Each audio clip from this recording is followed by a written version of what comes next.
రీసెంట్‌గా deputy CM Pawan Kalyan గారు assembly సమావేశాలు అయిపోయిన తర్వాత ప్రజలకు గాని, మీడియాకి గాని, కార్యకర్తలకు గాని అందుబాటులో ఉండలేదు. అయితే ఆయన ఎక్కడికి వెళ్లారు అని చెప్పేసి కొన్ని డౌట్‌లయితే వ్యక్తమవుతున్నాయి.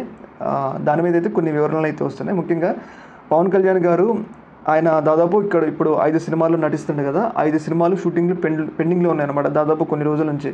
ఇట్లా పెండింగ్‌లో ఉండటం వల్ల వాటిని కంప్లీట్ చేయాలని చెప్పేసి నిర్మాతల మీద ఒత్తిడి వస్తుందన్నమాట. ఎందుకంటే వాళ్ళు ఊరుకోరు కదా! ఇప్పటినుంచో అందరికీ అడ్వాన్స్‌లు ఇచ్చుంటారు. సినిమాకి సెట్టింగ్‌లు వాటన్నిటిని బుక్ అయ్యి ఉంటాయి. ఇలాంటి సందర్భంలో పవన్ కళ్యాణ్ గారు డిప్యూటీ సీఎంగా ఉండి షూటింగ్‌లకి హాజరు కాకపోతే సినిమాలు వెనకబడిపోతాయి కదా!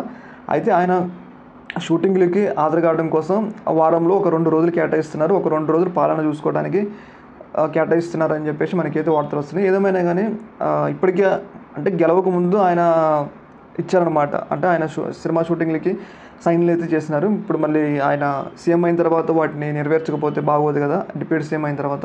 అందుకోసమే వాళ్ళకిచ్చిన మాట ప్రకారం వాటిని కంప్లీట్ చేసే బాధ్యతలో పవన్ కళ్యాణ్ గారు ఉన్నారని అయితే మనకైతే తెలుస్తుంది. దీని మీద